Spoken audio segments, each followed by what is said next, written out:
What's up? It's your boy Carcino here, and let's talk about it. This is the truth behind the Stone Cold Steve Austin and The Rock beef.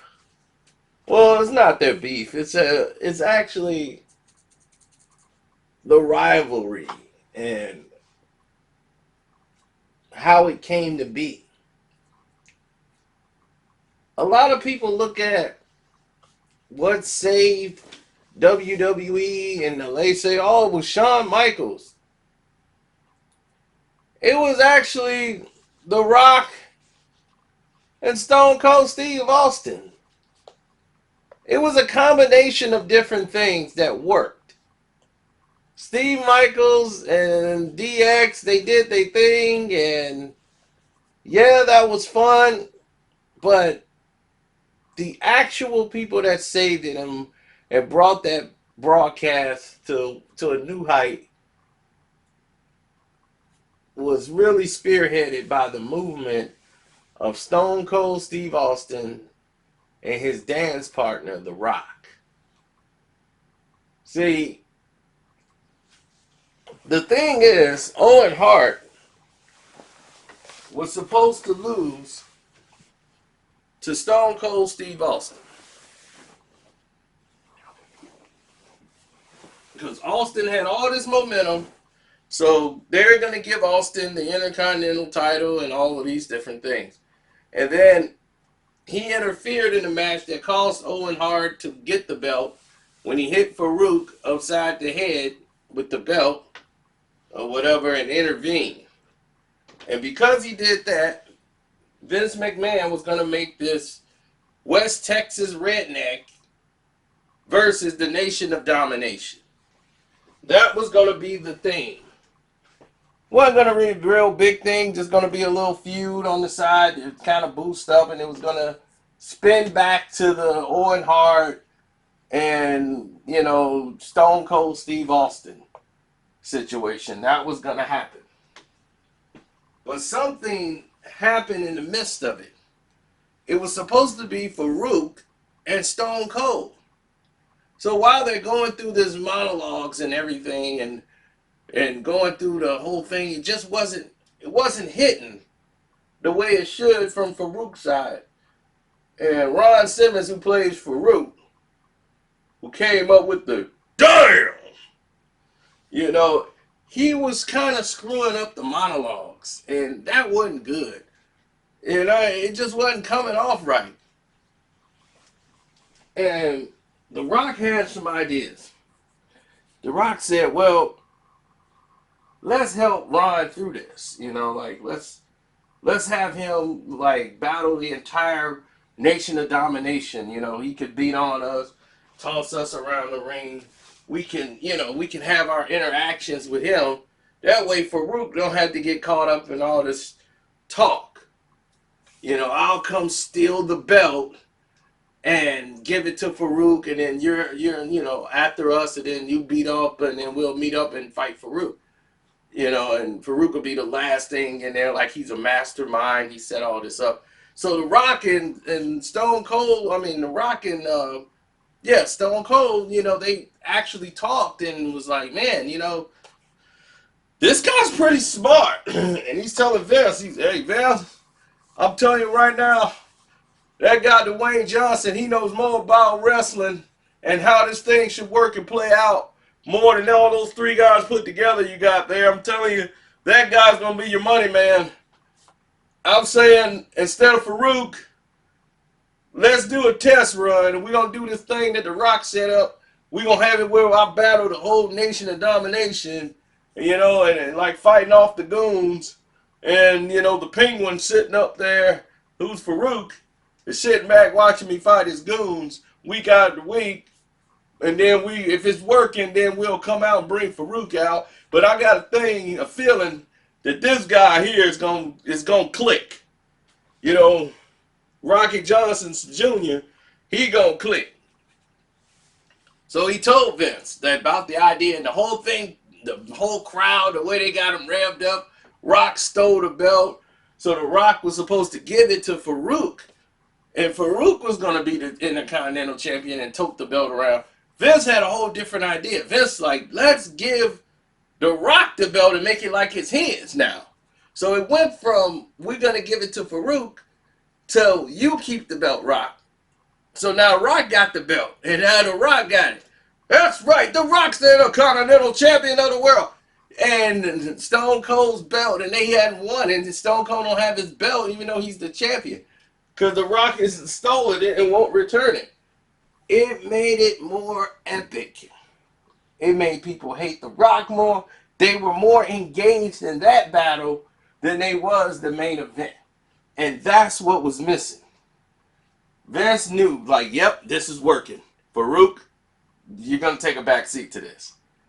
You know, this is The Rock. The Rock is going to handle this. He's going to be the one to go at Stone Cold. That's it. And The Rock and Stone Cold was born. That rivalry was born. It went down at WrestleMania, went down at every pay-per-view they had, and it was epic. And mainly because there was a lot of people that didn't like Steve Austin. He said to hell with it, because Steve Austin's been in this game a long time, and I don't know why Randy Savage did not like Steve Austin. I couldn't tell you why, but Macho Man really didn't like him. Like, ooh, that's Steve Austin. Yeah, he's an asshole. Yeah, dig it. If I see Steve Austin come down here again, yeah, I'm not going to hold myself. No, I'm going to grab him by the throat, and I'm telling you, Carcino, I'm going to beat him down like a dog. Yeah, a dog. So, I don't know what that was about. Macho Man was pretty much out the game by the time when they were coming in the game. But he liked Hall and Nash, so maybe that has something to do with it. But I don't know. Anyway, I think I know why. I'm sorry, I just thought of it. It has something to do with the Roddy Piper thing. I think that's why. It might have been because of that. I don't know. That's my guess right now. So I'm just spinning it as you hearing it right now. So in my brain, it's like, well, maybe it was the Roddy Piper thing. You know, so Savage and Roddy was pretty close. Now, as all of these things was transpiring, a lot of other things were taking place. Because Shawn Michaels, who's the showstopper, had to win the matches. So, because Shawn Michaels always got to win, or he's going to cry about it, you know, Shawn Michaels decided, I got to go fight The Rock. Eventually, we're going to do this Rock versus Shawn Michaels, who's the showstopper and all this.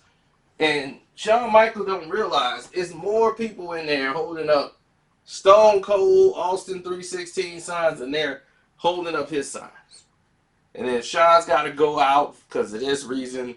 Shawn's got to go out because of this reason, because his vices. He's getting in bar fights. You know, all his vices. And it's time for him. He's got an injury, and he wanted to hold on to the belt. And Vince is like, no, Shawn, you're going to come back for this one match. And then you're going to lose the belt to Stone Cold. And he's like, yeah, well, you're injured. So we got to have you give up the belt, do the one match, give up the belt. And then when you come back, and it was like he's going to get the belt when he comes back. So he left because he had a bad knee injury. But he just descended more into obscurity. And Stone Cold became even bigger than life. Now, The Rock knew, I got to transcend here. Because The Rock was a bad guy. Then he ended up flipping the script and becoming a good guy. And Stone Cold became the anti-hero, which he always was. He wasn't good or bad. He was just an anti-hero. He didn't have any alliances. So it fit with the story of the lone outlaw gunman doing whatever he wanted to do, whenever the heck he wanted to do it, type of personality that Stone Cold had. Now, get this. Once all the pieces of the puzzle was put in place, Vince McMahon decided, well, that rivalry was good. Let's branch it out and see what The Rock could do with Mick Foley. Mick Foley, who went from Dude Love, they transformed him into Mankind. And Mankind was this mean villain. And him and The Rock, they worked it out. Because he understood it. You know, Dwayne Johnson, The Rock, he said, okay, we need to move this along. We got some momentum here. We're going to have this big battle. And at the end of this tournament, it's going to be me and The Rock fighting for the belt. Then we're going to reverse roles. I'm going to be a bad guy after being the people's champion and representing the people. I'm going to reverse the role. I'm going to become a bad guy, and you, Mankind, are going to become the good guy. All in one match. It was a risk to send The Rock back into that realm after he got the title and became the people's champ, to go back to being dirty and then go back to being good again. It was just for the narrative, for Mick Foley.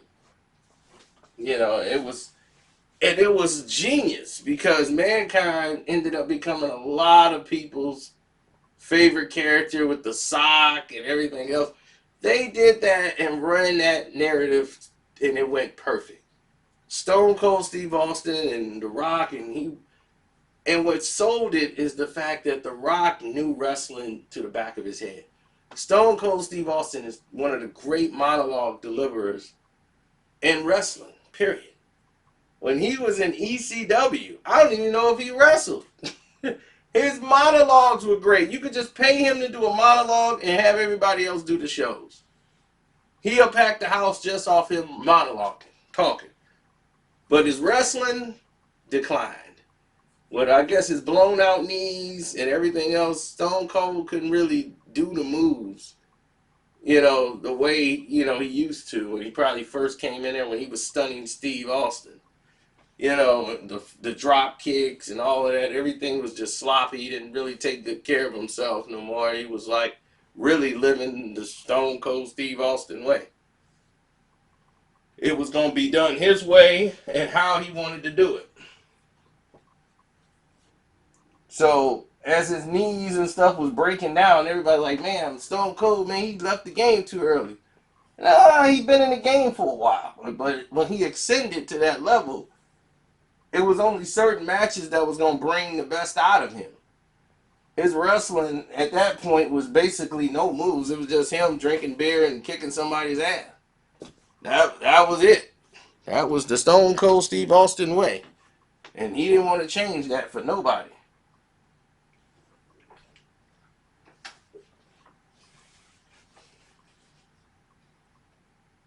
Now, me, on the other hand, it's entirely different.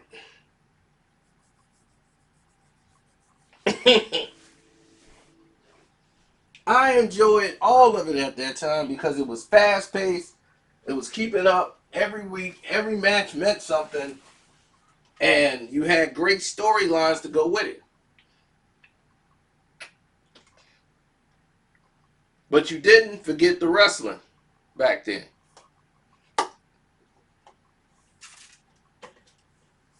So I was more than proud to see where it ascended to. But you have to have somebody with a wrestling background and a wrestling mind to understand how the business works and how it should go.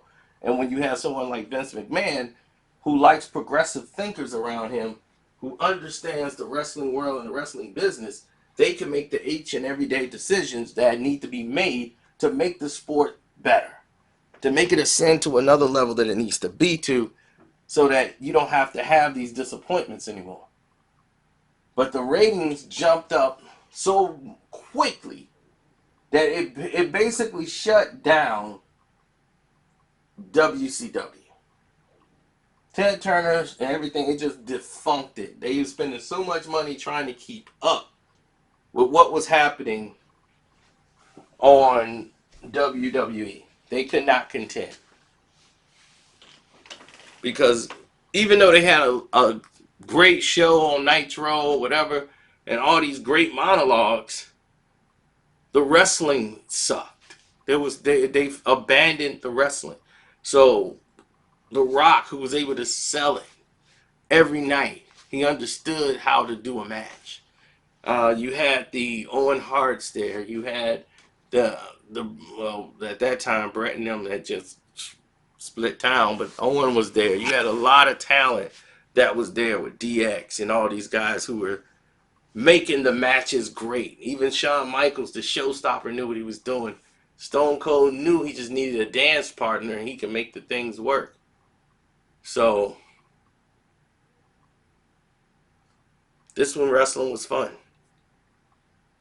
But the Stone Cold Rock is what was the tipping point they needed. DX got some attention and got all the stuff rumbling. Then they had other great characters to come along to sustain. But The Rock and Stone Cold ended up becoming the two pillars that the WWE stood on. And they began something that, stratosphere. So when Shawn was gone for that while because he had back surgery, they were able to hold it down because they were the pillars. And not since Hogan has they been a pillar like that. So I'm out. I hope you guys love this and support the page. You guys can click the link in the description box and hit the donate button. And that way you can leave me a message in the Streamlab.